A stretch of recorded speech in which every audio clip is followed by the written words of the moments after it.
Bonjour tout le monde. Je m'appelle Annie Gok et je travaille à la Fondation de Toronto. Très heureux d'être ici. Nous allons avoir une conversation sur la philanthropie familiale et la façon dont on peut amener avec nous la prochaine génération. Nous avons travaillé là-dessus avec la Fondation de Toronto et je vais vous parler un peu de ce processus. Ensuite, nos amis me rejoindront sur la scène et nous allons nous embarquer dans une conversation. Je vais commencer par une reconnaissance de territoire que j'ai empruntée à la Fondation de la communauté de Montréal. J'aimerais reconnaître que nous sommes sur le territoire traditionnel du peuple Ganawagi. Et habituellement, je fais des reconnaissances de territoire à Toronto. Et j'aimerais ajouter quelques éléments à ce que je dis d'habitude. C'est la connexion à mon enfance. Je suis enfant d'immigrants de l'Inde et j'ai grandi à Scarborough. Et je suis le produit du système scolaire, du début à la fin. Dans ma jeune et avancée trentaine, j'ai entendu ce qui est arrivé au peuple autochtone dans ce pays. Pour moi, c'était quelque chose qui est fort malheureux. C'est la façon dont on nous a élevés. C'est ce qu'on nous a appris. Mais maintenant, je regarde ce qu'apprennent mes enfants qui ont 7 et 11 ans. Ils sont beaucoup plus exposés à tout ça à l'école et ça nous revient. Je suis donc très fière de la direction qu'ont pris les choses dans les villes à travers le pays. On doit en faire plus, bien sûr, mais j'aimerais souligner ce fait qui est très important. J'aimerais aussi recommander le livre Decolonizing Wealth, si vous ne l'avez pas vu encore. Et j'aimerais aussi saluer le Cercle, qui sont un membre des FPC et ils ont pris part à la fondation il y a environ 2 ans. Je vous souhaite donc de lire ce livre, lire leur livre. J'aimerais maintenant inviter les panélistes. Malheureusement, Tiffany Chamandi ne sera pas des nôtres, mais j'ai ses notes qu'on essaiera de mentionner le plus possible. J'aimerais aussi inviter bientôt sur la scène Narinda Dami et Sherilyn Hale, qui participeront à la conversation. À la Fondation de Toronto, attirer la prochaine génération dans notre travail passe par la vision d'abord. Donc, on veut accélérer le changement significatif pour tout le monde. C'est notre vision. C'est aussi la vision d'autres organisations caritatives et d'organismes de bienfaisance.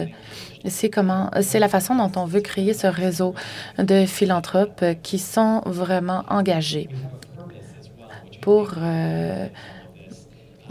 amener le changement. Et notre but, c'est de mobiliser les ressources pour faire des partenariats avec d'autres et créer une société plus juste et plus équitable. C'est vraiment un travail qu'on a commencé il y a 5 ans. Et tout ce qu'on fait en ce sens va nous aider à amener avec nous la prochaine génération.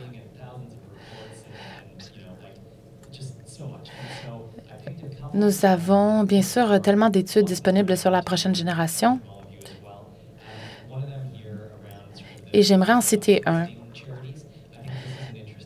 Il parle de faire confiance aux organisations de bienfaisance et nous allons en parler plus tard aussi, la différence dans la confiance accordée à ces organismes entre les générations. On a parlé hier de philanthropie basée sur la confiance. Je pense qu'il y a vraiment une connexion avec l'orientation de la philanthropie. On veut en faire plus avec les familles. Et c'est l'une de nos orientations philanthropiques. Ce que les chiffres disent, c'est que dans la période entre 2006 et 2019, on voit la confiance diminuer dans les générations. Et pour ce qui est du grand graphique, il s'agit de rapports fiscaux. Le deuxième parle d'activisme et de militantisme qui augmente dans les générations plus jeunes. Le graphique en bas, c'est le sociofinancement qui croît dans les générations plus jeunes. On a eu une conversation hier sur les donataires non admissibles et j'aimerais qu'on le garde en tête dans notre conversation d'aujourd'hui. Voici une statistique qui a 5 ans. Ce que j'aimerais souligner, c'est que ce n'est pas équitable de donner dans ce pays. Une grande partie des dons dans ce pays vont à un petit nombre d'organisations qui sont souvent les plus grandes. Et les organisations de base qu'on a rencontrées dans nos visites à Montréal ne reçoivent pas une aussi grande part des dons. Nous voulons, dans notre fondation, ouvrir les yeux des gens à certaines occasions. Je vais vous parler maintenant de la Fondation de Toronto. On a commencé notre stratégie par élaborer une vision il y a 5 ans, en 2017. Nous allons faire une analyse de notre base de bailleurs de fonds et on a essayé de faire les choses différemment, de trouver un nouveau groupe de familles à impliquer dans notre ville. Nous avons commencé en 2018 le processus Vision 2020. Il s'agissait d'un programme MBA philanthropique, si on veut. On voulait créer un plan de programme en visant les gens qui avaient moins de 45 ans, donc les milléniaux et la génération X. Souvent les enfants de nos bailleurs de fonds et d'autres personnes qui étaient dans nos réseaux. Et nous avons fixé l'objectif d'en trouver 50 dans la première année. On a fini par en recruter 117 à la fin de cette première année. C'était très enthousiasmant et surprenant. Mais les choses ont vraiment décollé. Il y a eu d'autres versions ensuite de ce programme, Vision Next, et ensuite on a changé de nom, la cohorte de 2021 et de 2022. Et l'année prochaine, nous allons commencer l'échange d'apprentissage 2023. Donc, c'est un exercice de branding. Mais il faut retenir surtout que dans les 5 dernières années, plus de 200 nouveaux individus et familles, des jeunes en bas de 45 ans, ont rejoint la Fondation. Il y en avait plusieurs dans la trentaine et la quarantaine. Plusieurs sont dans des carrières très lucratives, mais d'autres non. Et ce qui est le dénominateur commun, c'est qu'ils veulent apprendre et approfondir l'expérience avec d'autres personnes. Voici les visages de cette première cohorte. En recrutant, nous avons pris des photos des personnes qui nous rejoignaient et on s'est retrouvés avec ce collage de leaders. Il y avait 50 espaces disponibles, mais finalement, on a fini par étendre cette photo de groupe. Voici le tweet que Paul Norworth a publié la journée de notre lancement. Ce travail a vraiment transformé le travail de notre fondation et aussi les conversations que nous avons. Nous avons développé cette vision et l'avons étoffée. Maintenant, voici les objectifs que nous avons développé autour de l'engagement philanthropique en général.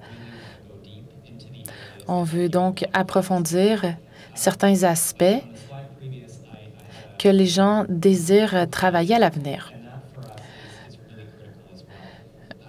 J'aimerais parler de co-création. C'est quelque chose de critique pour nous. On ne l'avait pas prévu quand on a lancé le programme, mais on veut continuer à travailler avec les bailleurs de fonds et les familles pour vraiment nous concentrer là-dessus, nous concentrer sur ce que les gens veulent accomplir, veulent faire. Voici le plan de cours pour l'année. Nous avons plusieurs étapes.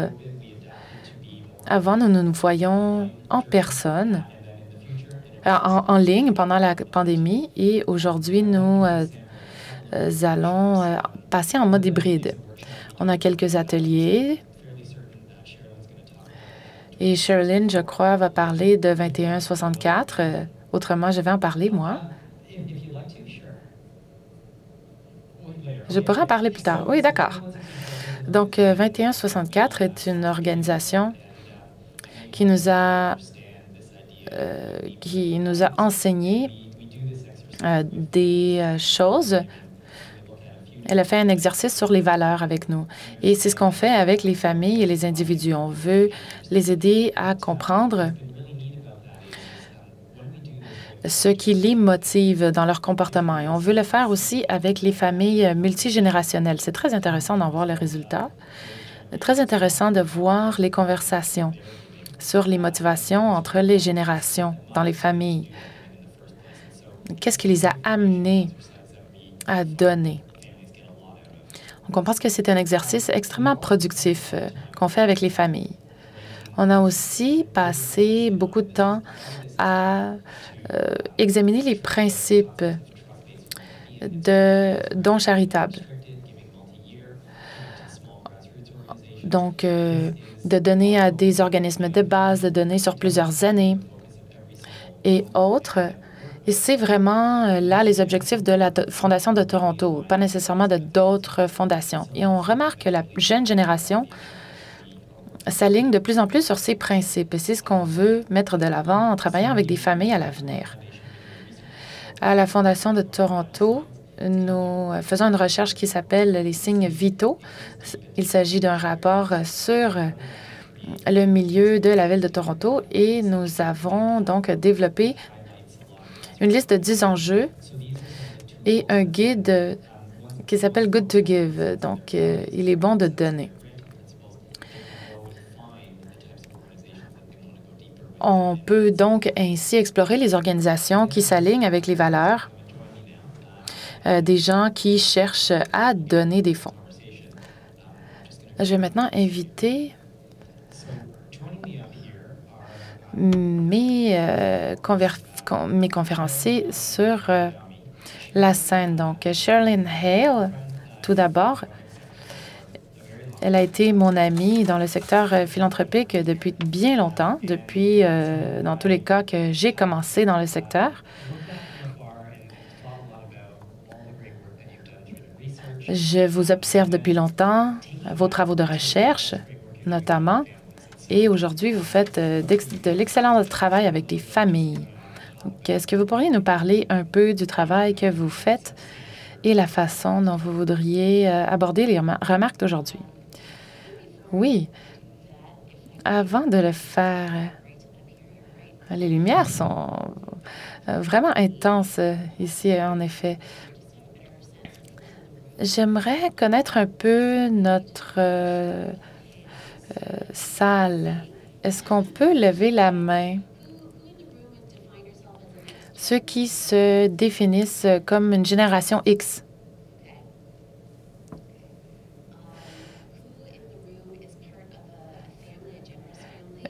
Qui fait partie d'une famille multigénérationnelle? Et qui travaille professionnellement avec les familles multigénérationnelles. D'accord. Donc, nous avons vraiment un mélange de toutes sortes de choses. Est-ce qu'il y a d'autres groupes importants représentés ici que je n'ai pas identifiés?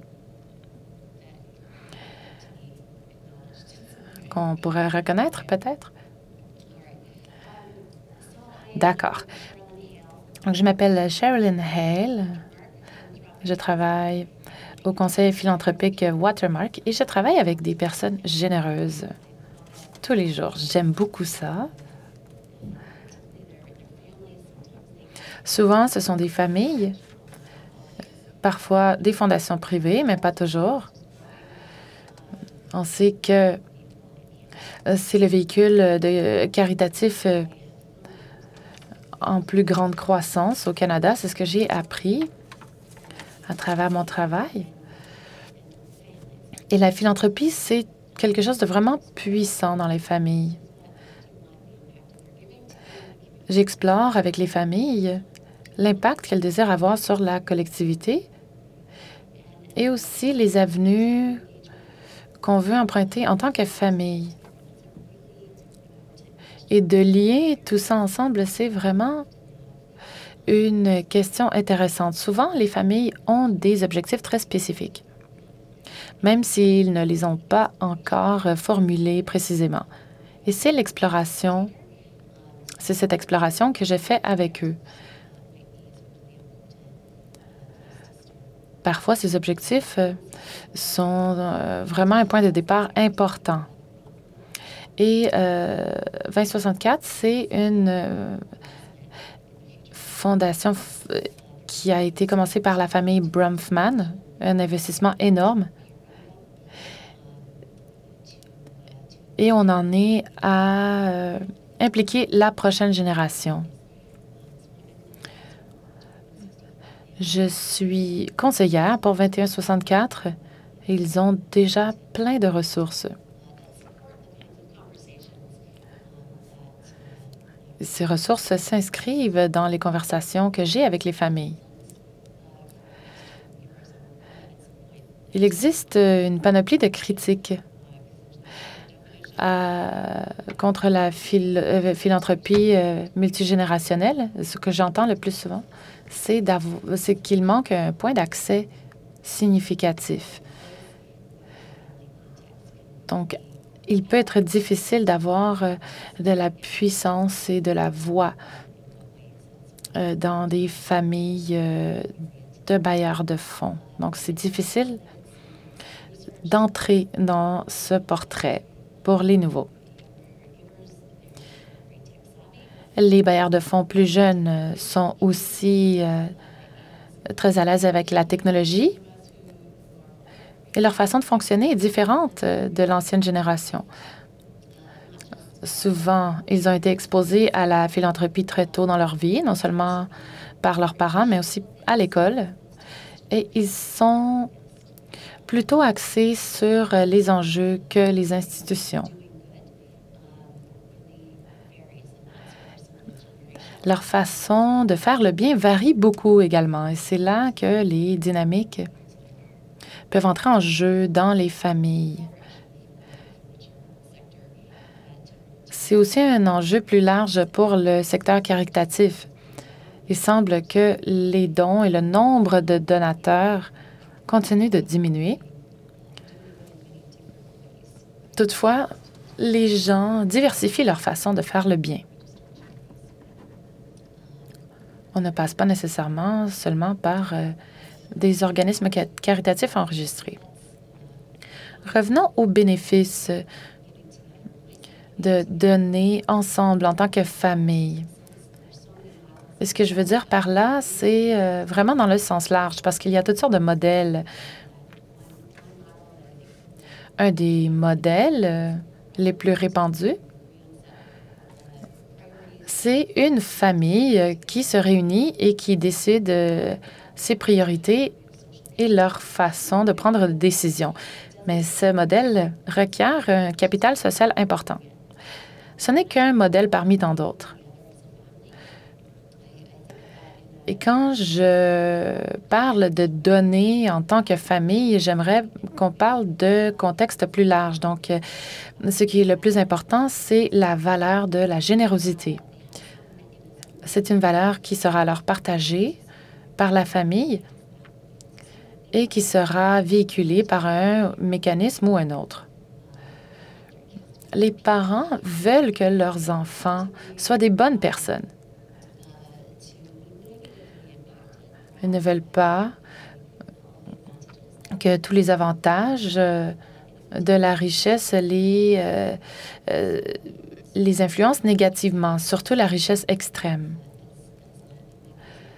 Et la philanthropie pour les jeunes, ce n'est pas une panacée. Par contre, ça peut être un outil parental qui permet d'encourager les valeurs de compassion et d'empathie, de générosité.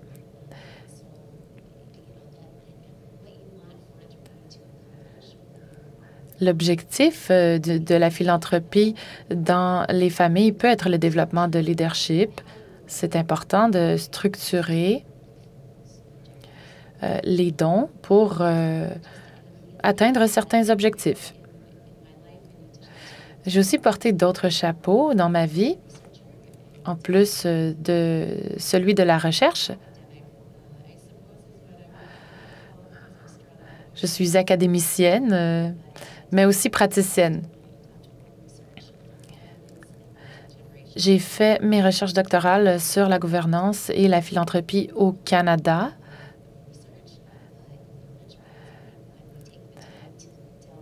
Et je pense que c'est important de faire la recherche parce que je crois que quand on prend le temps d'explorer un sujet, on peut vraiment mieux comprendre et ensuite mieux faire, mieux partager et mieux communiquer. Pour ceux qui œuvrent dans ce domaine au Canada, vous savez très bien qu'il y a un manque d'informations sur la philanthropie. J'en ai donc fait mon cheval de bataille personnel. Et je suis très heureuse d'avoir eu l'expérience d'avoir fait les recherches et d'avoir partagé mes connaissances avec les familles. Merci, Sherilyn. Maintenant, j'aimerais parler avec Narinder. Narinder porte aussi plusieurs chapeaux, comme vous savez, ou comme vous saurez très bientôt. Deux choses. Elle est la fondatrice de New Power Labs et aussi directrice principale de la Fondation Sonore. Elle est aussi sur le CA de FPC. Et donc, tout ça s'inscrit très bien dans cette conversation. Merci beaucoup. Je vais ajouter aussi, je suis aussi sur le CA du Cercle. On a parlé un peu au début de leur travail. On travaille notamment avec les communautés autochtones. Très heureuse d'être ici, donc je vais parler de mon rôle à la Fondation Sonar, la façon dont nous sommes structurés et le travail qu'on fait avec les prochaines générations. Ensuite, je vais parler de certaines tendances que j'observe. J'enseigne aussi à l'université sur l'investissement d'impact.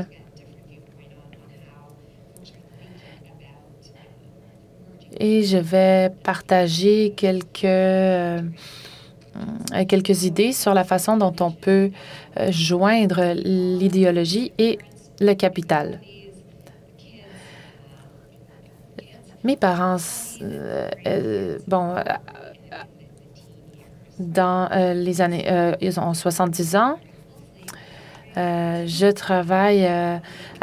Ensuite, leurs enfants sont dans la quarantaine et leurs enfants, à eux, sont presque dans la vingtaine. Donc, je travaille avec ces jeunes sur l'impact possible. Et il y a un an, j'ai travaillé avec notre directrice qui m'a parlé de la façon dont elle a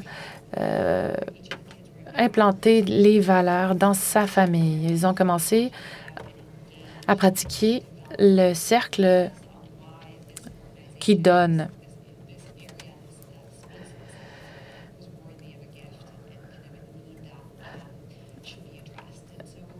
Donc, ils tentent toujours de trouver des façons, de trouver des domaines où on peut être charitable. J'ai commencé par les petits-enfants.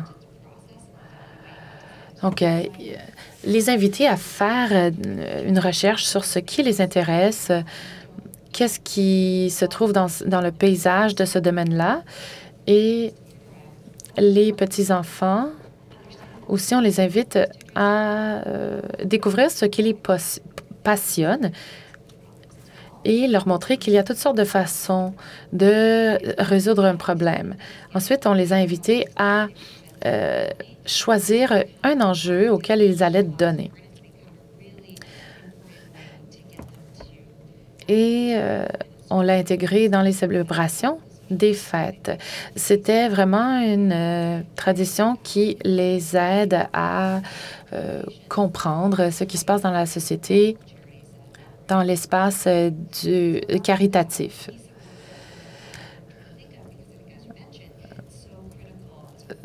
C'est quelque chose qu'on a trouvé très critique à travailler pour la prochaine génération. Donc, comment peut-on intégrer les enfants dans le travail philanthropique et éventuellement dans le travail des fondations familiales?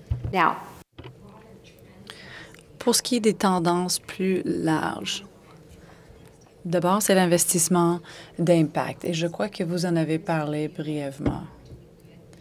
On a cette idée que le fait de faire le bien n'est pas uniquement par le biais de la philanthropie. Alors, ce point de vue a façonné notre façon de penser à notre richesse et ça change la manière dont plusieurs pensent à la manière dont ils veulent investir leurs actifs. Donc, cette idée de fusionner les profits et la raison d'être, donc c'est très important pour cette génération. Ensuite, on a parlé de ce nouveau type de comptabilité mentale. Donc, il n'est plus une question de « je donne $1 ou $10 vers la philanthropie et voilà, c'est mon cadeau » ou « c'est mon don ». Non, c'est plutôt une question de mode de vie, de ce que j'achète. Il s'agit de différentes façons d'acheter. Une tendance, et vous le savez probablement, mais si les changements climatiques vous tiennent à cœur, l'une des façons les plus rapides de réduire les émissions est de devenir vegan. Donc, ça fait partie de cette comptabilité mentale que les gens adoptent. Si on veut influencer les choses de façon importante, eh bien, ça se joue lorsque je fais mes choix d'achat, la façon dont je mange, et ainsi de suite. Donc, ça va bien au-delà de cette façon traditionnelle de donner aux organismes à but non lucratif ou aux œuvres caritatives. Troisièmement, quelque chose qui me passionne pas mal, c'est de changer le statu quo. Ça ne veut pas dire que d'autres générations ne l'ont pas fait, mais cette prochaine génération, selon moi, est plus audacieuse. On le voit dans leurs gestes. Ils veulent dénoncer l'hypocrisie qui existe dans notre travail. Quand on parle de désinvestir ou en fait, on le voit, les effets de ce phénomène dans l'Afrique du Sud. Seulement cette année, on commence à parler de ce phénomène en raison de ce qui se passe en Ukraine et en Russie. Alors, c'est une discussion qui a lieu au sein de notre secteur. Mais on n'a pas encore eu cette discussion lorsqu'on parle de ce que l'Arabie saoudite fait ou ce que les États-Unis font. Alors, la prochaine génération, et je vois ça dans la façon dont j'enseigne et les élèves à qui j'enseigne, ils posent des questions. Pourquoi nous avons des règles différentes pour différents pays? Et je dois le soulever parce que je crois que c'est très important. C'est une question d'audacité, de courage.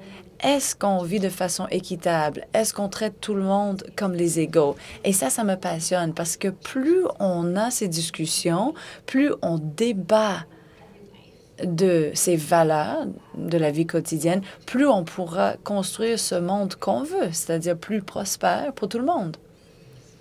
Merci beaucoup, Narinder. J'ai quelques notes de Tiffany et j'aimerais vous en faire part. parce que ça vous permettrait d'avoir son point de vue et ça cadre bien avec notre discussion. Et vous allez comprendre pourquoi on voulait l'inviter. Alors, Tiffany, la Fondation Chamadi a été fondée en 2015 par ses parents et l'idée était de redonner à la collectivité. Il n'y avait pas de leadership officiel. Il s'agissait de dons informels dans les grands hôpitaux à Montréal. Et en 2015, Tiffany est devenue la directrice. Elle finissait sa maîtrise et elle voulait travailler dans un domaine qui lui permettait de donner aux autres et qui allait au-delà du bénévolat. Donc, ses parents lui ont fait confiance.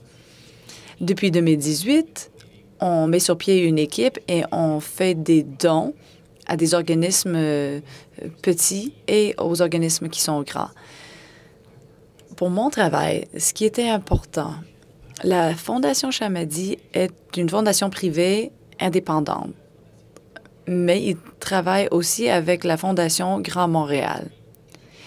Et c'est un partenariat excellent. Et on commence à faire des choses semblables de plus en plus à Toronto. Je crois qu'il existe plusieurs occasions pour ce genre de partenariat, c'est-à-dire des fondations privées et des organismes communautaires peuvent et devraient en faire plus ensemble parce que des fondations communautaires ont des connaissances locales. Et ces connaissances contribuent au travail de la fondation qui s'intéresse à un enjeu particulier. Lors de la première séance d'hier, Amanda et Beth parlaient de ce sujet, cette idée d'aller plus loin avec l'éducation et l'apprentissage.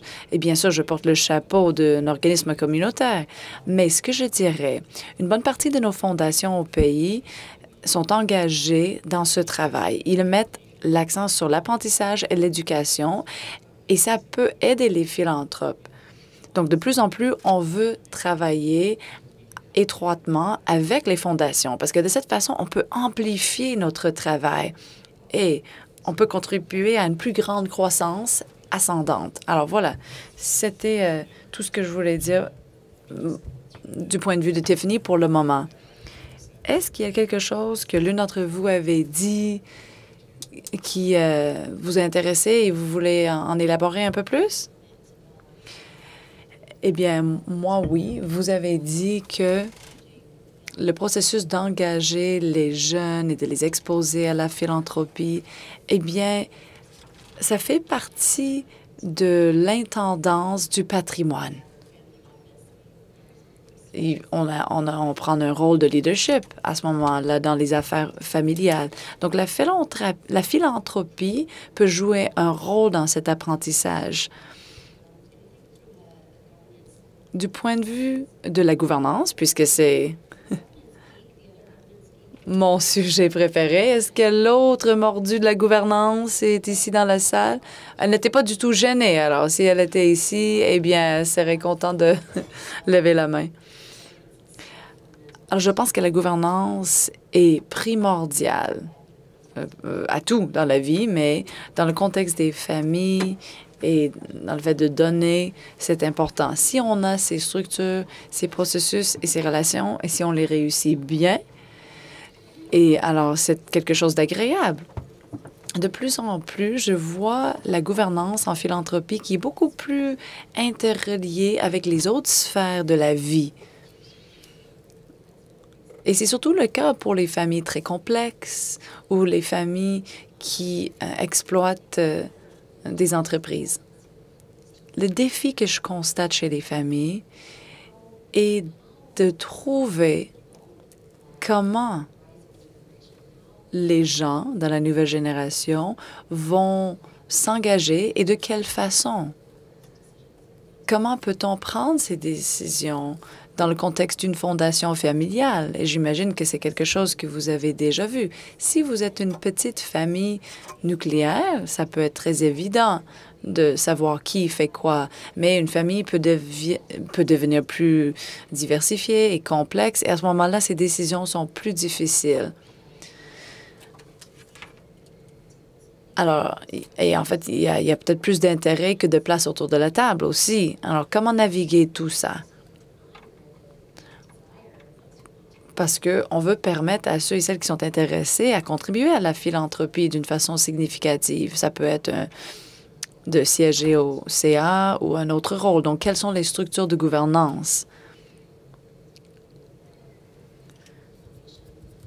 J'ai travaillé avec une fondation qui comportait de multiples générations et les administrateurs au conseil étaient là depuis 35 ans. Alors, il était grand temps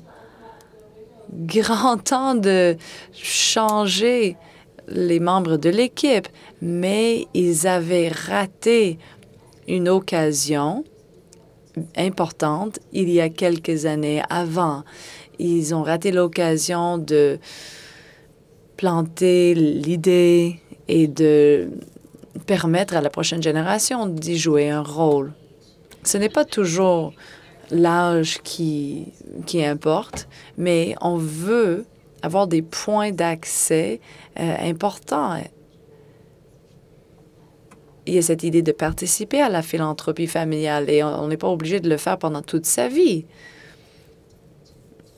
Il faut trouver le moment quand on a le temps pour jouer ce rôle.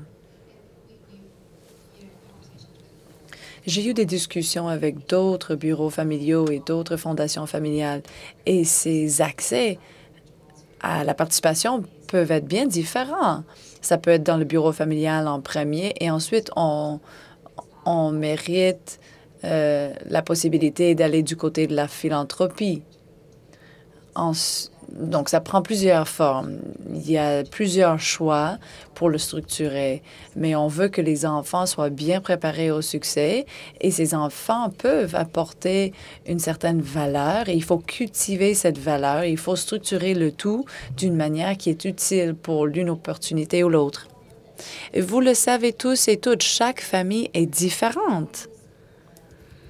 Vos valeurs, vos normes, les liens entre les membres de la famille, le legs de la famille, tous ces facteurs rentrent en ligne de compte. Il n'y a pas une solution fixe pour tout le monde.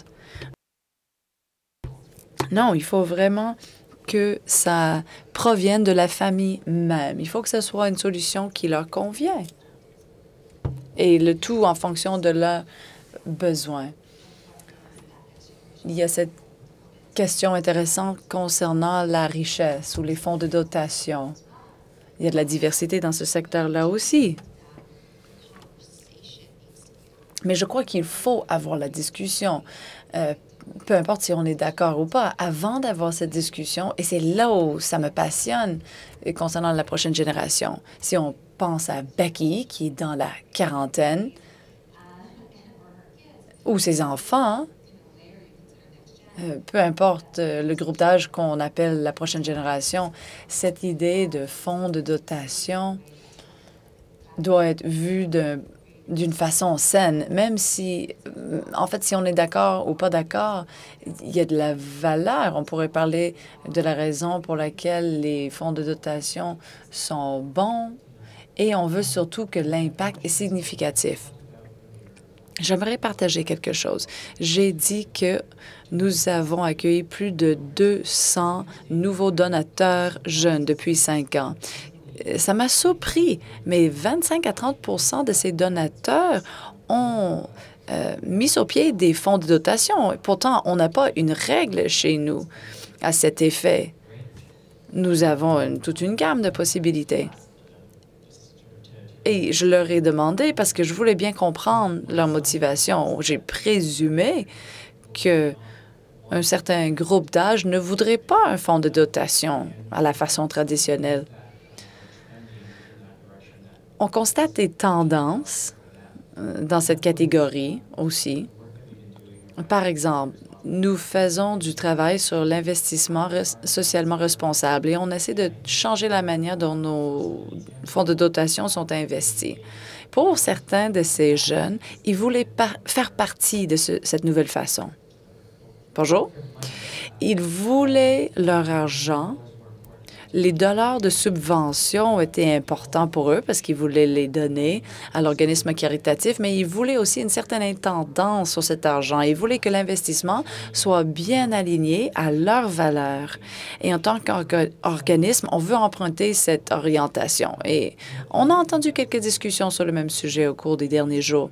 Un autre facteur de motivation pour certains est cette idée de longévité et le legs d'une famille. Dans le cas de Becky, je pense aux familles et aux individus qui sont dans la trentaine ou quarantaine, ils commencent leur famille, ils ont de jeunes enfants et ils commencent à se dire, bon, mes enfants ont 5 ou 10 ans en ce moment, mais lorsque mes enfants seront dans la vingtaine ou la trentaine, je veux que ça perdure.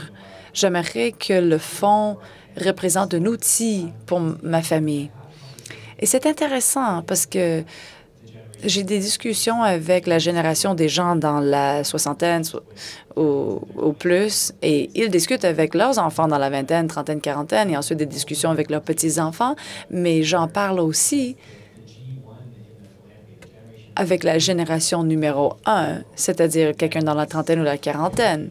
Et ce sont leurs enfants qui représentent la deuxième génération. Et c'est intéressant de voir comment les tendances varient selon le groupe d'âge. Sherilyn, avec le travail que vous faites auprès des familles, trouvez-vous qu'ils discutent de leurs investissements ou de leurs placements, de leurs richesses ou de leurs actifs philanthropiques? Et qui est le catalyseur de ces discussions? Eh bien, ça dépend. En général, je vois une différence entre l'approche et la philosophie. D'un côté, soit celui qui génère la richesse ou les personnes les plus âgées dans la famille décident d'investir l'argent de façon prudente. Ils veulent générer le plus de profit possible pour faire plus de bien. À l'autre bout du spectre, on a des jeunes qui se demandent est-ce qu'on peut faire les choses différemment ou mieux.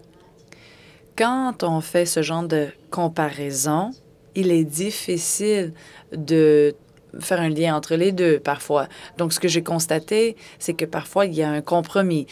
Il y a une portion qui est chapeautée d'une certaine façon et l'autre partie d'une autre façon, ou il n'y a pas de compromis. Mais si on n'arrive pas à un compromis, il y a des conséquences. Alors voilà, c'est là où je vois la plus grande différence entre les générations. Et j'aimerais ajouter quelque chose, si vous me le permettez. On parle de la prochaine génération, des donateurs plus âgés, et ça varie énormément. Et je dois constamment me rappeler qu'il s'agit des catégories d'exploitation très vastes qui peuvent nous aider à comprendre ce qui se passe un peu mieux. Mais nous devons tous faire attention de ne pas faire des stéréotypes. Moi, j'ai 48 ans, mais c'est quoi ma catégorie? Est-ce que je suis la prochaine génération? Est-ce que je suis une personne âgée? Est-ce que je suis un dinosaure? Je ne sais pas.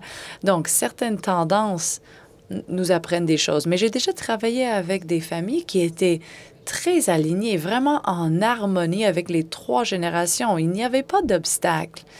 Ils se sont réunis, ils ont travaillé ensemble, ils ont pris des décisions ensemble. Donc, je ne veux pas non plus dire que tout est conflictuel, mais non, il peut y avoir des conflits. Ça peut être en raison de la génération, mais il peut y avoir d'autres facteurs en jeu aussi. Les familles sont très complexes, n'est-ce pas? Comment définissons-nous la famille? Ça aussi peut changer la donne. Alors, il faut tenir compte de tous ces facteurs. Comment la philanthropie peut-elle être un outil pour faire le bien au sein de la collectivité et au sein d'une famille? Et mon dernier commentaire. Les donateurs de la prochaine génération n'arrive pas comme ça par magie, mais non, c'est quelque chose qui est cultivé par les parents, par les grands-parents, par les enseignants à l'école qui parlent de la générosité et qui parlent du fait de donner. Ça fait 30 ans que je travaille au sein de la philanthropie et je suis encore jeune, mais 30 ans. Et les gens me le disent. Je leur demande, qu'est-ce qui motive votre génération? Pourquoi c'est important pour vous de donner et de participer? Et plus souvent que non, on me raconte une histoire concernant un parent ou un grand-parent ou une autre personne spéciale dans leur vie qui a été un modèle pour eux. Même quand il y a une absence de richesse, la personne ne vient pas d'une famille riche forcément. Ça se peut que la personne ait généré leur propre richesse. Alors, on essaie de définir la prochaine génération et on cherche à les engager. Eh bien, grosso modo, on le fait en étant un modèle et en parlant. Donc, si on commence quand la personne est dans la trentaine, c'est peut-être trop tard parce qu'on aura moins d'influence à ce moment-là. Quand on parle du genre et le transfert de patrimoine envers les femmes, c'est quelque chose que je constate. Ça change énormément et ça changera, à mon avis, la prochaine version de la philanthropie. C'est peut-être parce qu'on voit le genre différemment ou on voit des éléments avec une plus grande intersectionnalité. Donc, il y aura une plus grande occasion qu'on verra parce qu'il y a ce transfert de richesse vers les femmes.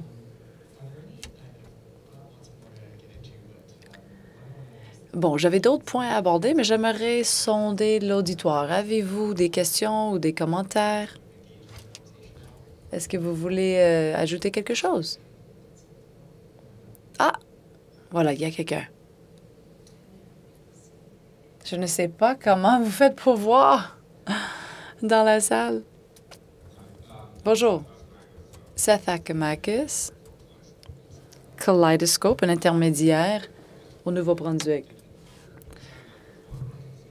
On dirait qu'il y a beaucoup de réconciliation des idées au sein d'un fonds ou d'une fondation, mais je présume que ce qui se produit est que la prochaine génération décide de mettre sur pied leur propre fondation et poursuivre des projets un petit peu plus à risque, mais qui pourraient influencer certains systèmes davantage. Alors, j'aimerais savoir si vous constatez la même chose que moi. Bon, chez nous, nous avons une fondation familiale principale, mais elle n'exclut pas les enfants dans la quarantaine. Ils peuvent mener leurs propres activités à l'extérieur. Et nous réfléchissons, nous planifions. Quel est le plan à long terme pour la Fondation Soner dans 20, 30, 40 ans? Il pourrait y avoir des occasions ou une volonté de faire autre chose. Alors, comment peut-on le structurer, le permettre? Nous sommes encore au tout début du parcours. Selon nous, ce changement sera plus manifeste chez les petits-enfants par rapport aux enfants. Et quand je dis enfants, je parle des gens dans la quarantaine ou dans la cinquantaine. Alors voilà, ce n'est pas une définition stricte d'enfant. Alors nous planifions, mais nous ne sommes pas encore arrivés à ce niveau-là. Je sais que les familles explorent la segmentation et voilà. Qu'en pensez-vous? On voit beaucoup de scénarios différents. J'ai vu des familles qui utilisent des fonds orientés par le donateur. Ça peut être pour les priorités collectives, c'est fait au nom de la famille et ensuite, ils établissent des fonds orientés par le donateur pour les membres de la famille. Chez une autre famille, ils ont fait l'inverse. La famille a généré sa richesse dans une communauté au Canada et la famille a établi un très grand fonds orienté par le donateur au sein de la collectivité parce que c'était important pour eux d'avoir une présence dans la collectivité. Et la fondation privée était pour les dons discrétionnaires fait parmi les membres de la famille. Donc, il existe plusieurs façons de le structurer. Je travaille à l'extérieur du Canada, principalement aux Caraïbes, et les questions de structure sont très différentes là-bas. Les clients avec qui je travaille là-bas sont des citoyens du monde, donc ils travaillent avec des administrations différentes. Alors, la transparence est plus importante que la gouvernance. Si vous êtes clair avec votre mission, vos objectifs, vous pouvez faire de meilleurs choix. Et pour bien des familles, la fondation est la réponse. Et pour d'autres, leur approche sera peut-être plus diversifiée. J'aimerais parler de la collectivité. Pour certaines familles avec qui je parle, je vois qu'ils ont établi des fonds orientés par le donateur différents parce qu'ils ont des niveaux de contrôle différents pour les manières dont ils donnent, mais ils ont un groupe de pairs. Et c'est très important quand on essaie de trouver notre voie et se donner une raison d'être. Oui, je vous donne un exemple concret. Mars dernier, le générateur de richesse qui était octogénaire, qui avait 80 ans ou plus. Bon, il y avait 4 petits-enfants. Il s'agit de 6 millions de dollars. Ensuite, il y avait des petits-enfants et des arrière-petits-enfants. Donc, tous ces enfants avaient été dans la vingtaine. Donc, ces 6 millions de dollars étaient là pour les 4 petits-enfants et ça restait dans la fondation privée du générateur de richesse.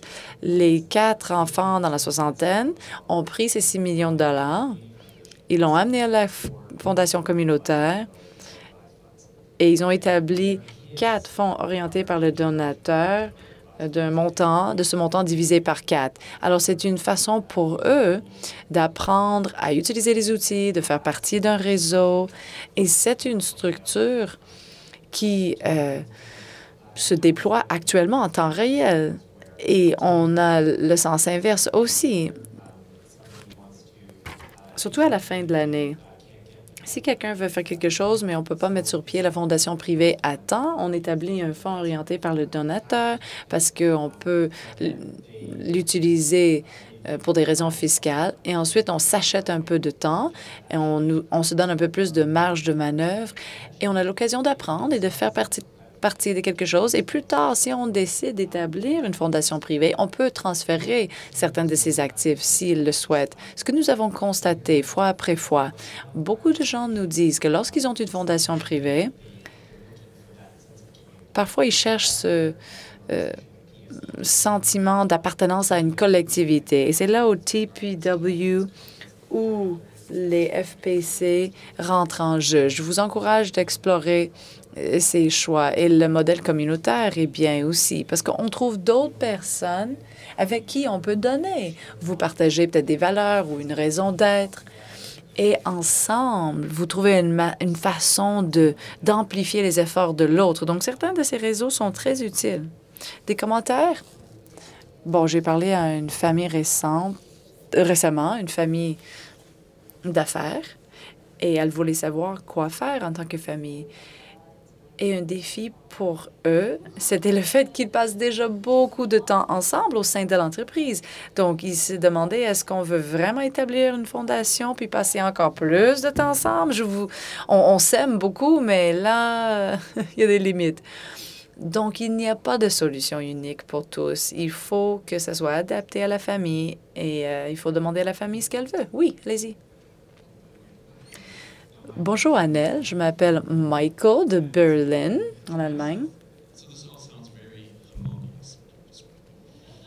Alors, bon, je vous écoute et ce n'est pas tout à fait ce que je vois. En Europe, la prochaine génération est plutôt en conflit avec la plus vieille génération. Mais vous parlez d'une harmonie. Mais les jeunes en Allemagne, ils veulent établir leur propre fondation.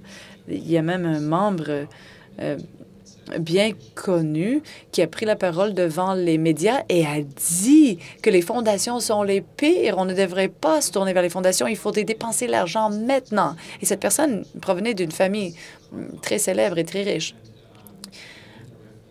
Alors, Narinder a parlé de devenir vegan.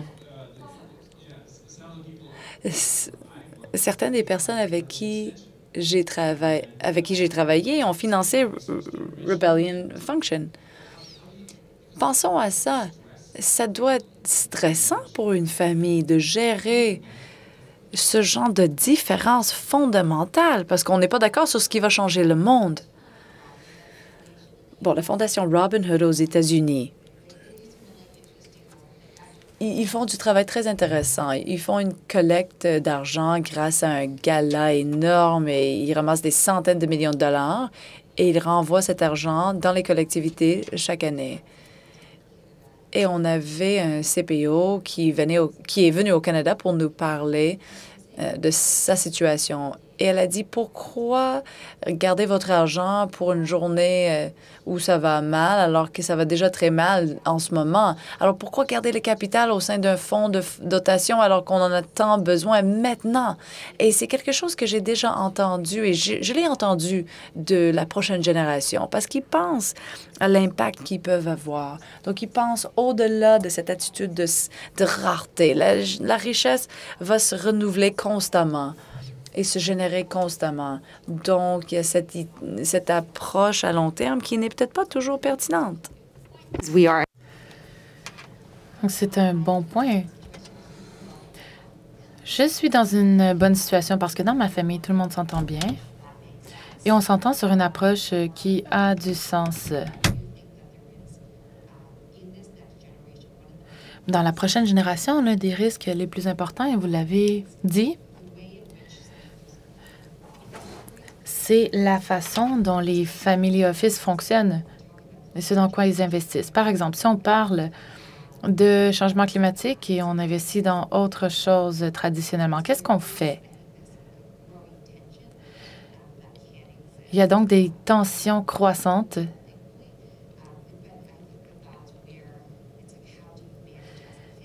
Et comment peut-on avoir des conversations difficiles en tant que famille? Nous avons certainement eu des conversations sur la perpétuité, les fonds de dotation, etc. Mais certainement, l'espace devient de plus en plus controversé. On espère que les prochaines générations contribueront à une solution plus durable pour le monde. Est-ce que vous voyez des tensions aussi dans les conversations que vous avez? Pas au niveau que Michael a soulevé. C'est toujours difficile de faire quelque chose en équipe. Une des choses que j'ai constatées dans ma recherche, c'est que le capital social est une chose importante. Dans la littérature liée à l'entreprise familiale, dès qu'on se réunit en groupe et qu'on prend des décisions et qu'on fait des choses ensemble, vous êtes en train de fortifier votre muscle de capital social. Et plus vous pratiquez ces compétences, plus vous êtes apte à travailler ensemble, à développer des idées communes et des valeurs communes. Il y a des familles qui ont plus de capital social que d'autres, mais vous pouvez aussi l'accumuler et l'entraîner.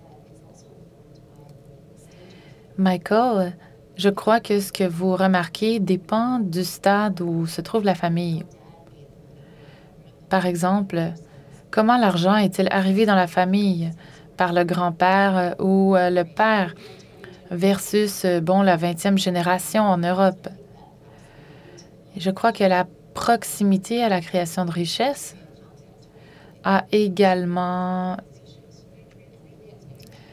une influence.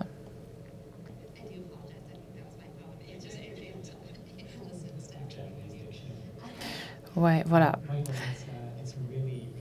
Michael, c'est une question très, très importante.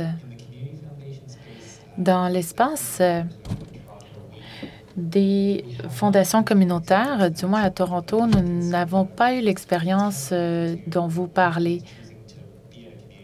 Mais quand une famille choisit de faire partie d'une fondation communautaire, elle a peut-être déjà fait ses choix. C'est très important, cette tension. C'est ce qui mène vers le changement que nous désirons. Et je ne veux pas mettre les jeunes sur la sellette, mais on doit continuer à se prononcer. On doit continuer à défendre ces principes, malgré le fait que le contrôle ne revient pas toujours aux jeunes. Autrement, on ne peut pas opérer les changements. On l'a observé dans la discussion sur les livres hier et la critique de la philanthropie aussi. La seule façon de changer les choses, d'améliorer les choses pour une plus grande partie d'entre nous et les communautés que nous desservons, c'est justement de se prononcer de façon critique et de mettre en doute le statu quo. Et j'apprécie vraiment votre commentaire, Michael. C'est pourquoi j'apprécie autant les FPC et les FCC. C'est leur approche holistique envers l'avenir.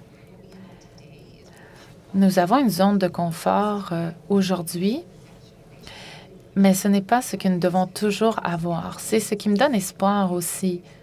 Il y a, d'un côté, beaucoup de cohérence entre les FPC et les FCC sur notre orientation d'avenir.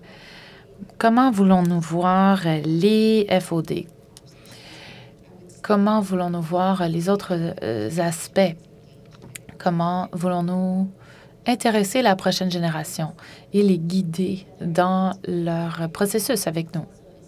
Je ne veux pas être contraire, mais la question est aussi, est-ce que c'est notre argent ou est-ce que c'est mon argent? C'est souvent une question qui survient lors des discussions en famille. Et souvent, on contourne la question. Mais la clarté autour de ce point est très importante. Est-ce que c'est l'argent public? Parce que, bon, on a quand même des congés fiscaux. Est-ce que c'est l'argent de la fondation où je prends les décisions, mais vous pouvez observer, n'est-ce pas? C'est un scénario très différent de celui où nous faisons les choses ensemble. Nous trouvons des façons de prendre des décisions ensemble. Et donc, le degré de participation doit être clair. Là où les choses ne sont pas claires, la confusion et le conflit foisonnent. Effectivement, quand on ajoute les générations précédentes, est-ce qu'on parle d'une génération qui est très, très ancienne? Est-ce qu'il y a 20 générations que cet argent est arrivé dans la famille? Contrairement à celui qui a fondé une fondation avec leur argent. Elle la passe à ses enfants. C'est donc deux situations très différentes. Très bon point. Est-ce que c'est aussi l'argent public, n'est-ce pas? Parce que quand vous avez un reçu d'impôt et qu'on passe dans le monde philanthropique, quel est le niveau de reddition de compte? Parce que vous aurez reçu en retour la valeur de tout ce don. Et c'est peut-être là que je suis un peu en conflit avec vos points de vue. Oui, elle a raison. Oui, quelle est la reddition de compte, la structure de reddition de compte dans la philanthropie familiale? Autrement, est-ce qu'on peut vraiment donner le meilleur de soi? c'est ce qui nous donne du fil à retordre. J'ai travaillé avec une famille il y a quelques années. Maintenant, les enfants sont dans la vingtaine. Les parents, sont des gens super. Ils veulent impliquer leurs filles, mais on a dû passer du temps avec les filles parce que elles trouvaient que c'était l'argent de leurs parents. Et elles se sentaient un peu intimidées par le fait que c'était l'argent de leurs parents quand il s'agissait d'en discuter autour de la table. Même si les parents les encourageaient à s'exprimer et qu'ils leur disaient qu'ils étaient partenaires à part égale, c'était difficile. Donc, il s'agit aussi de normes sociales, familiales. Comment interagit-on les uns avec les autres au sein d'une famille? Les familles sont toutes différentes, bien sûr, mais il faut nommer les enjeux quand ils surviennent et avoir une conversation pour faire des meilleurs choix.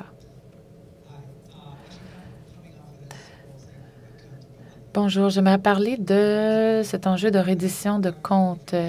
Je travaille pour une fondation familiale privée fondée par un couple fortuné et on a parlé et nos valeurs se sont alignées. On a décidé de se lancer. Il existe une notion que le public canadien est actionnaire à 25 parce que quand on parle de gains en capital et des reçus d'impôts, ça revient à cette part. Mais ça, c'est en théorie. En pratique, le public participe au gré de ce que décide l'ARC. Même si une fondation a des bonnes intentions et qu'on veut investir dans de bonnes valeurs, il reste que la reddition de comptes nous est demandée par l'ARC. Il s'agit donc d'une conversation axée sur la politique publique. Qu'est-ce que la philanthropie? J'ai bien d'avoir un cadre réglementaire qui me destitue si je ne fais pas un bon travail. Et on pourrait peut-être injecter un peu de carburant dans ce travail sur l'impact. J'espère qu'on va démêler tout ça parce que si on le fait, ça pourrait réduire l'importance justement des querelles familiales. Si on fait un bon travail, on devrait être capable d'en faire état au public via l'ARC. Très bon point sur la gouvernance, c'est très important. Selon ma perspective sur la gouvernance dans les dernières années, en travaillant avec les fondations privées, c'est que oui, il reste du travail à faire pour bien comprendre le cadre en question. On doit aussi prendre cette responsabilité avec sérieux. Qu'on n'est pas seul à table. Et j'ai parlé de gouvernance corporative versus gouvernance familiale. Si on n'a qu'une famille, on doit essayer de comprendre comment prendre des décisions et créer une dynamique de famille. Je pense que davantage d'éducation, de soutien pourrait aider les familles à comprendre l'importance de la gouvernance. Un autre enjeu que je trouve intéressant, c'est la tension entre le désir d'en faire une expérience familiale collective et le désir d'entendre la voix de ceux qui se trouvent à l'extérieur de notre famille. On veut accomplir des choses pour sa famille et donc ça n'a pas toujours de sens d'impliquer des gens de l'extérieur. Par contre, les avis externes peuvent être très utiles pour éviter de prendre des décisions en pleine isolation. Donc, on doit avoir un lien quelconque au monde extérieur et je pense que ça vaut la peine d'explorer le sujet pour toute fondation. Deux choses. Sarah, l'année dernière, vous avez travaillé avec nous et Vous savez de quoi je parle? On a parlé, on a fondé le Fonds pour Autochtones. On voulait, d'un côté, soutenir les donateurs non admissibles parce que par le passé, on ne pouvait que donner, selon les règles de l'ARC, à des donateurs admissibles. Et on voulait avoir une relation avec de fidéicommissaires avec les autres non qualifiés. Donc, on a fait un test qui a fonctionné et on veut en faire plus. La prochaine étape, c'est comment engager les donateurs pour amener l'argent sur la table. Et on devrait aussi penser à la politique. En ce moment, le reçu d'impôt que les gens reçoivent est le même, peu importe le donateur. En ce moment, on sait très bien que les fonds sont mal répartis côté diversité, mais on peut peut-être imaginer un monde où le traitement fiscal est différent. Si vous donnez à une très grande fondation, une très grande organisation, vous avez tel reçu d'impôt, mais si vous donnez à des organisations de base ou des organisations issues de la diversité, vous aurez un autre type de reçu d'impôt. Peut-être qu'on peut utiliser donc la politique pour opérer le changement dont on a besoin.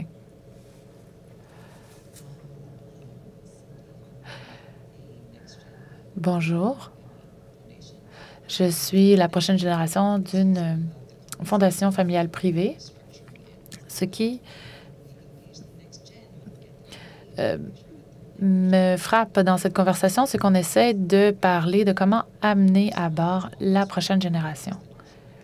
Et on a parlé de valeurs qui pourraient plaire à la prochaine génération. Ce sont les valeurs qui nous amènent vers l'avenir, nous amènent à progresser. Donc, c'est un peu drôle qu'on parle du fait d'utiliser la jeune génération pour diriger les générations plus vieilles, pour avoir des conversations à l'intérieur de la famille. Extinction Rebellion est un bon exemple. Oui, on est dans une crise climatique et on n'a pas besoin d'éviter la question. On peut assumer ses responsabilités et réduire les barrières entre les générations. Hier, on a eu une séance intéressante sur des groupes de jeunes où les jeunes peuvent faire avancer les choses de façon innovante. J'ai entendu le terme innovation 2024, par exemple. Et les jeunes ont des bonnes idées. Ce n'est pas seulement à nous de leur montrer des choses, mais le contraire est aussi vrai. Et je pense que le mot-clé, un des mots-clés de ce que vous venez de dire, c'est vraiment la conversation. On a parlé de 2164. Leur modèle est justement fondé sur la conversation basée sur les valeurs. Sans conversation, vous ne pouvez pas atteindre vos objectifs. Donc, on doit écouter, on doit être ouvert à l'engagement et aussi les créateurs de richesses qui créent des fonds et des fondations parfois amènent les parents dans leur philanthropie.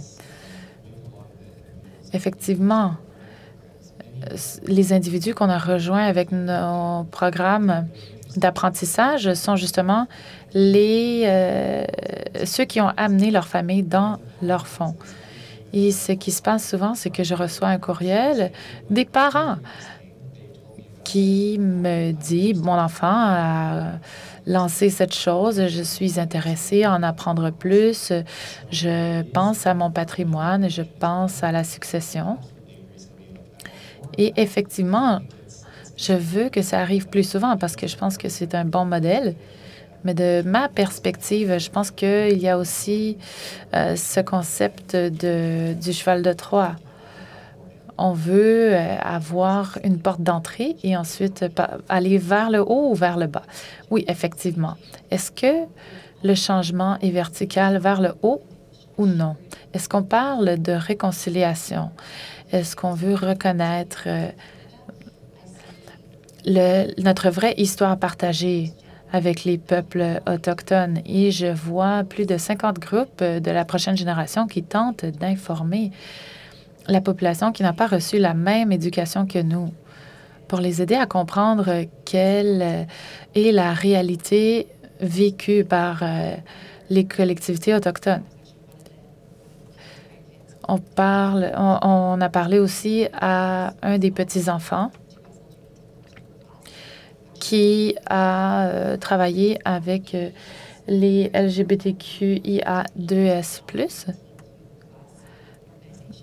et qui a contacté certaines organisations. On ne collige malheureusement pas au Canada assez de données sur tout, mais on a des tendances positives. L'année prochaine, nous allons essayer d'améliorer les déterminants sociaux de santé pour les communautés trans. Et nous voulons nous baser sur la recherche faite par justement les petits-enfants pour soutenir cette communauté extrêmement désavantagée au Canada. Merci. Et bonjour. J'ai beaucoup aimé cette conversation sur mon argent, notre argent et le rôle social dans l'investissement. Je suis sur le CA des FPC et j'ai entendu de la part de plusieurs amis et collègues fortunés, c'est qu'ils ont eu des conversations, ils ont eu l'éducation et avec la génération suivante, il y a beaucoup de conflits. Mais bon, ceci se reproduit à la génération suivante, alors qu'ils apprennent de nouvelles choses. Je ne suis pas expert dans les relations interfamiliales. Quel serait donc votre conseil pour celui qui est frustré d'avoir reçu l'éducation, de s'être informé, d'avoir créé une orientation et qui doit attendre que l'argent et le pouvoir leur reviennent enfin? Merci. Je pourrais commencer.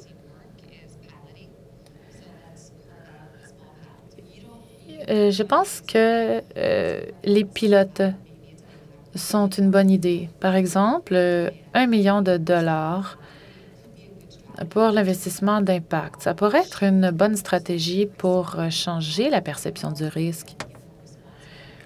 Et aussi de développer peut-être une nouvelle opportunité à l'intérieur d'un capital plus établi.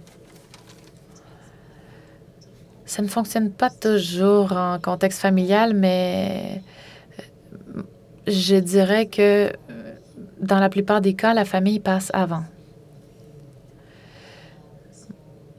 La philanthropie ne règle pas des problèmes familiaux.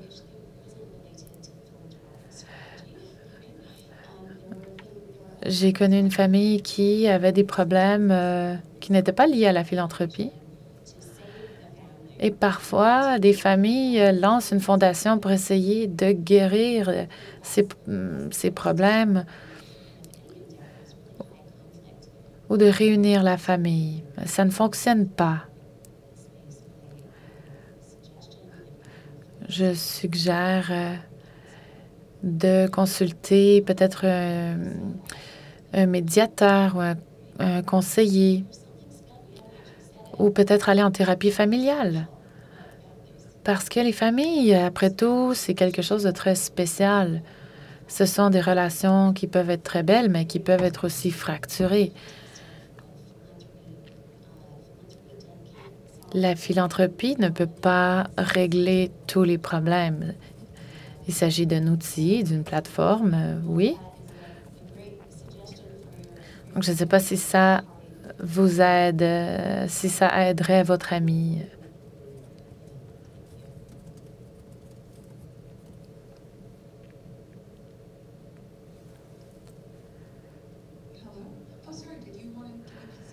Est-ce que vous vouliez aussi renchérir?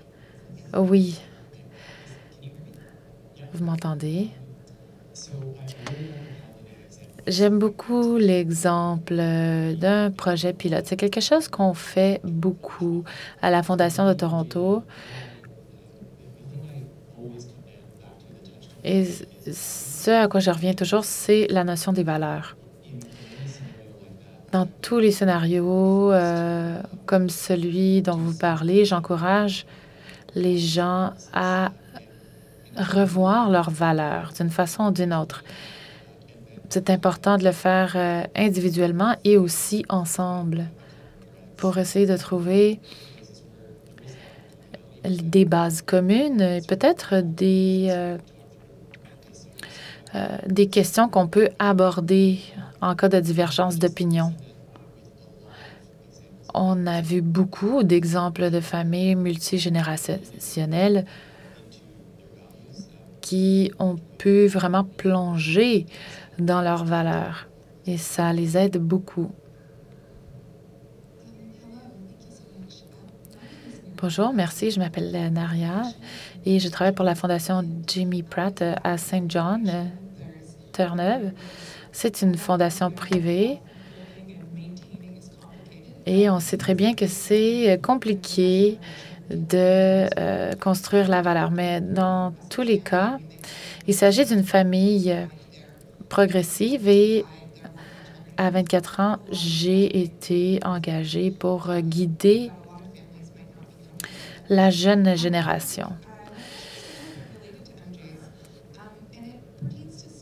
Et j'aimerais parler du personnel. Il y a clairement une différence de pouvoir entre les gens qui créent la richesse et la génération d'après. Comment gère-t-on cette dynamique de pouvoir? Est-ce que c'est possible d'éliminer cette hiérarchie? Vous nous dites la famille passe d'abord. Et en tant qu'employé, je suis certes investie dans les objectifs de la Fondation, mais il reste que c'est une affaire de famille. Et dans les familles, il y aura toujours cette différence qui ne pourra peut-être pas être éliminée, mais quel conseil donneriez-vous au personnel des fondations familiales? Eh bien, je suis une personne comme vous en ce sens. Michael est un père qui a investi dans un projet où j'étais impliquée il y a quelques années. Il était mon mentor. J'ai connu sa fille Becky, avec qui je me suis liée d'amitié. Et donc, c'est une situation vraiment spéciale, effectivement. Mais je pense que la façon dont j'ai procédé, c'est vraiment d'avoir le plus de clarté possible, la clarté de processus, la clarté quant à qui possède quoi, qui est sur le CA, le rôle de chacun des membres de la famille. Et plus vous êtes clair, plus ça va mieux. Je connais tous les membres de la famille et c'est un projet qui a commencé il y a une décennie, donc ça a pris du temps avant qu'on me demande de participer à ce projet à mon titre. Donc, je pense qu'il faut être clair, il faut avoir un plan sur papier, avoir une bonne stratégie. Ça vous aidera à prendre des décisions et faire des propositions. Et la gouvernance, j'aimerais ajouter, oui, oui, oui, bien sûr, la gouvernance. Voilà. Je sais qu'il y en a d'autres ici qui travaillent avec des fondations familiales. Est-ce que vous avez d'autres conseils que vous pourriez offrir?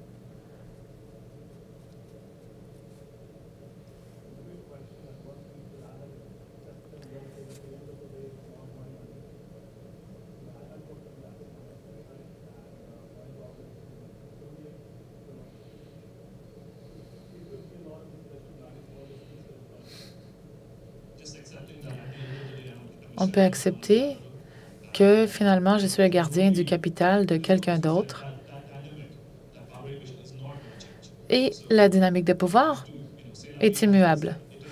C'est la vie, je dois accepter les choses comme elles sont, je dois faire du mieux que je peux. Je pense que de l'accepter m'a aidé parfois. Ce que je recommande n'est pas en ligne avec les valeurs de la famille ou encore la vision de l'avenir. Donc, je pense que ça m'a aidé au moins à trouver la paix. Oui, c'est une façon aussi de se présenter. Je me présente avec tout mon bagage, toutes mes valeurs progressistes et j'en suis fière. Je ne suis pas gênée d'être vraiment moi-même et ça nous aide à avoir des conversations difficiles sur les fonds de dotation, l'investissement, etc. Mais je choisis vraiment de me présenter complètement comme moi-même. Bonjour, je m'appelle Paula. On a parlé de ce que la génération suivante peut faire pour opérer du changement et j'ai servi une fondation, une grande fondation privée et maintenant je travaille dans une banque. Je pense qu'on peut aussi avoir une voix quant à l'avenir. Je travaille beaucoup avec la prochaine génération et les familles et parfois la génération suivante veut partir une entreprise sociale à l'extérieur du cadre de fondation familiale. Parfois, on voit des tendances qui arrivent à 10 de l'investissement d'impact. Donc, parfois, vous avez un rôle unique en tant que personnel pour vraiment contester un peu ce que fait la famille dans un espace sûr. Jusqu'à quel point le faites-vous? Michael et moi adorons en débattre. Bon, ben merci beaucoup. C'était un excellent panel. Merci. Nous sommes rendus à la fin. Alors, je voulais remercier Sherilyn et Narinder. Merci à vous tous et toutes aussi d'avoir été là. Alors, profitez de votre matinée. Je crois que c'est une pause. Et la prochaine séance est dans 15 minutes, je crois. Une demi-heure? Bon. Bonne journée tout le monde. Merci. Merci à vous, Ania.